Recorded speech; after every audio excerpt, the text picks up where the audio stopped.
Biografía de Porfirio Díaz. Porfirio Díaz nace un 15 de septiembre de 1830 en Oaxaca, en medio de una familia mestiza y humilde. Su padre, José Faustino Díaz, muere cuando Porfirio solamente tenía 3 años de edad.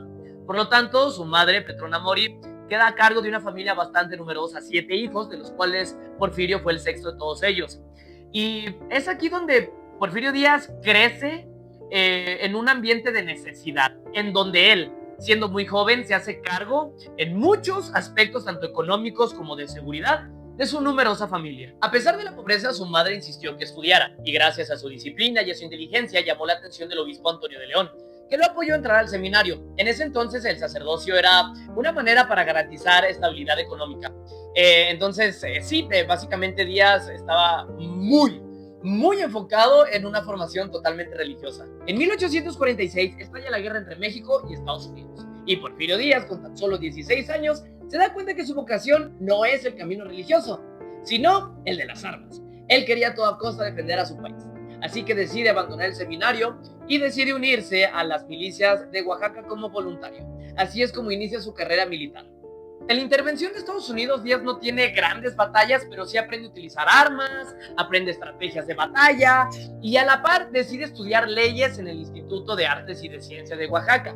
Y es aquí donde conoce a uno de los personajes más importantes, no solamente en su vida, sino en la historia de México, Benito Juárez. Ya como gobernador del estado, Benito Juárez fue profesor, fue maestro de Díaz, y de hecho Díaz fue un gran alumno y un gran admirador de Juárez. Incluso gran parte de su visión política la aprendió de Juárez. Justicia, orden y lucha en contra del poder centralista y clerical. En 1854 se proclama el Plan de Ayutla, liderado por Juan Álvarez y apoyado por liberales como Benito Juárez y Melchor Ocampo. El plan era sencillo: derrocar a Antonio López de Santa Anna, quien había sido el dictador de México por ya unos buenos años.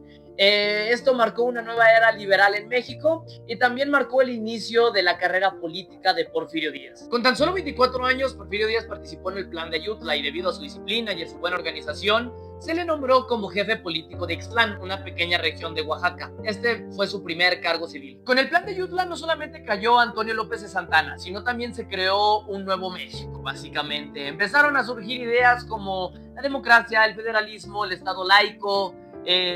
Empezaron a quitar privilegios al ejército y a la iglesia. Esto obviamente le beneficiaba mucho a Díaz porque lo que él buscaba era ascender en cuestiones políticas. Tras el triunfo de los liberales, Juan Álvarez tomó la presidencia para después entregársela a Ignacio Comonfort. A la par, Díaz fortalecía su carrera militar y tenía más acercamientos con los grupos liberales, en específico con Juárez.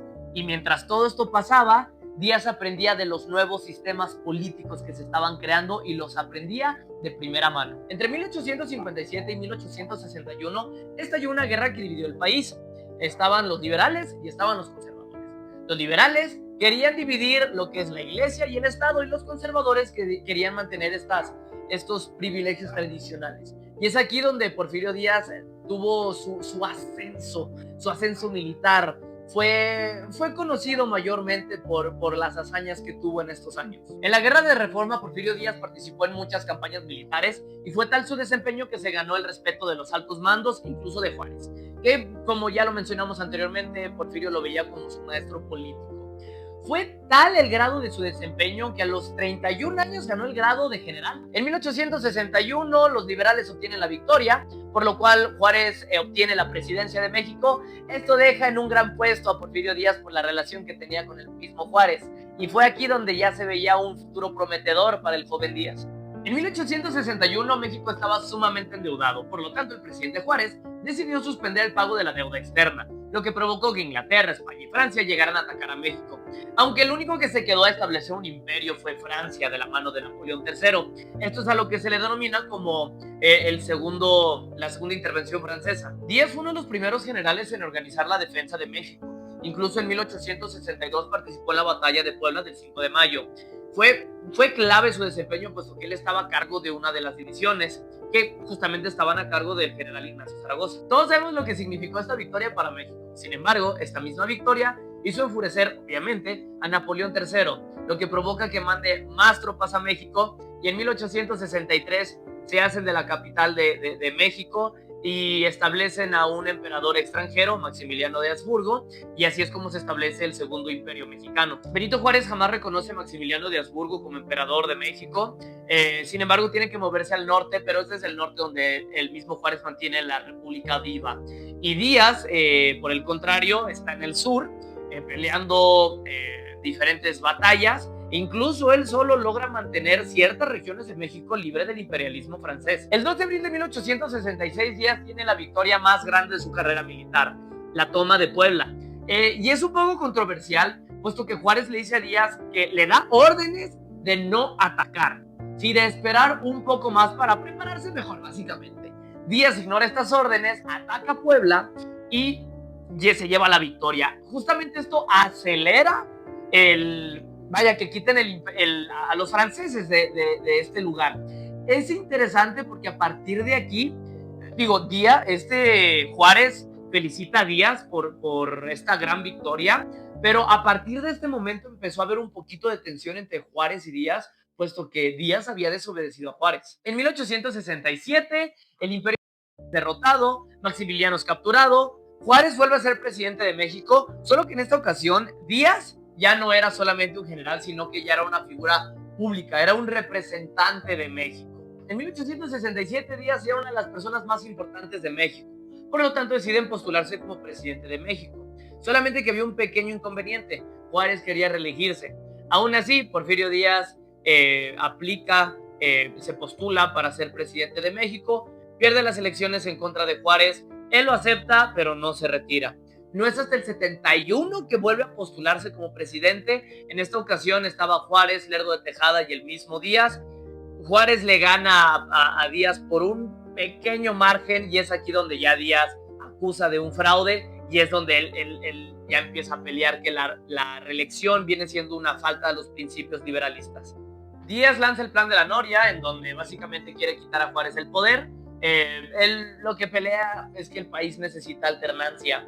No tiene suficiente apoyo, por lo tanto Juárez se queda en el poder y Díaz se exilia. Estuvo un tiempo en Oaxaca y estuvo otro tiempo en Veracruz. En 1872 Benito Juárez muere y aún era presidente de México, por lo tanto Lerdo de Tejada toma posesión como presidente.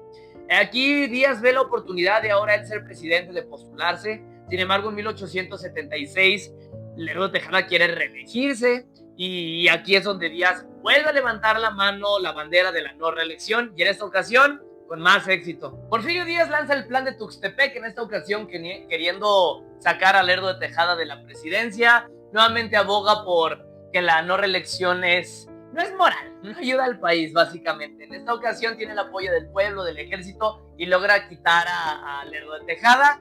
Y en 1876 entra Díaz a la Ciudad de México. En teoría, Díaz entró como presidente interino para poder organizar las elecciones de 1877, y es justamente lo que sucedió, pero obviamente Díaz ganó. Él las organiza, pues él gana, ¿sí? Y así es como Díaz entra al poder y es oficialmente presidente de México. En 1880 Díaz decide entregar la presidencia a Manuel Álvarez, su compinche básicamente, puesto que él aún quería respetar su bandera de la no reelección. Pero aún así Díaz básicamente era el presidente de las sombras. Él mandaba y se hacía lo que él decía. No es hasta 1884 que él regresa, y aquí es donde ya empieza a reelegirse, y está desde el 84, está en el poder por más de 25 años. Y ahora sí es donde llega un poquito la controversia de Díaz es un héroe, Díaz es un villano. En mi opinión, sí está discutible el tema, pero no como mucha gente lo propone. Díaz impone un gobierno de estabilidad política y de modernización.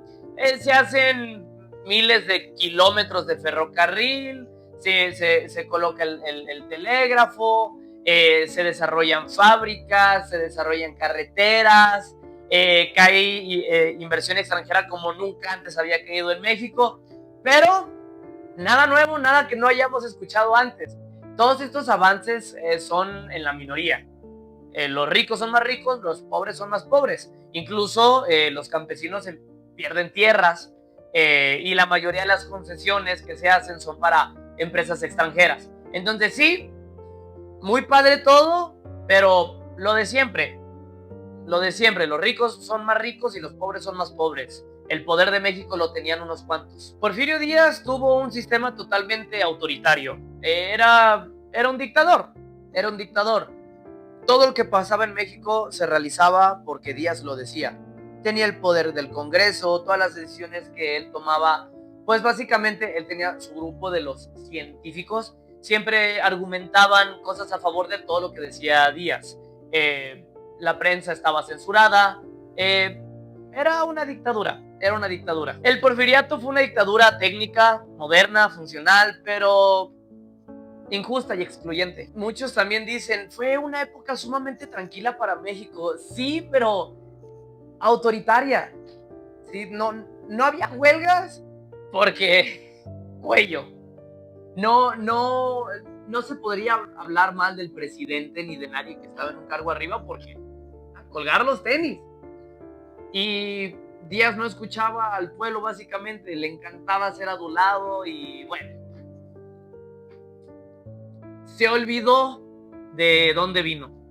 A mi opinión, Díaz se olvidó de dónde vino totalmente. Entonces sí, una época muy tranquila, pero ¿a qué costo? Y a partir de aquí, bueno, pasan los años. En 1908, Díaz menciona en una entrevista incluso que él ya no tenía pensado reelegirse, estaba muy grande, él creo que ya tenía 80 años. Y aquí es donde entra Madero. Madero pues se postula como presidente, empieza a ganar apoyo del pueblo, el proceso normal. Díaz al final manda a encarcelar a Madero, se hace el plan de San Luis con el objetivo de quitar a Díaz. Sabemos lo que ocurre, estalla la Revolución Mexicana en 1910. Díaz al final pues tiene que abandonar el poder. Creo que incluso menciona Díaz una frase, bueno, un cliché que él mismo menciona: Madero acaba de liberar al tigre, vamos a tomarlo. Detalles bastante interesantes en la historia, ¿no? Díaz se va a Francia para nunca regresar al final. Díaz fallece un 2 de julio de 1915. Sus restos aún están en Francia, nunca han sido reclamados por México. Ha sido debatible del si traer sus restos o no, pero la verdad es que el gobierno mexicano nunca, no sé, creo que ni siquiera lo he puesto a discusión. No sé, un tema bastante controversial. Y bueno, no podría yo decir si Díaz es un héroe o es un villano.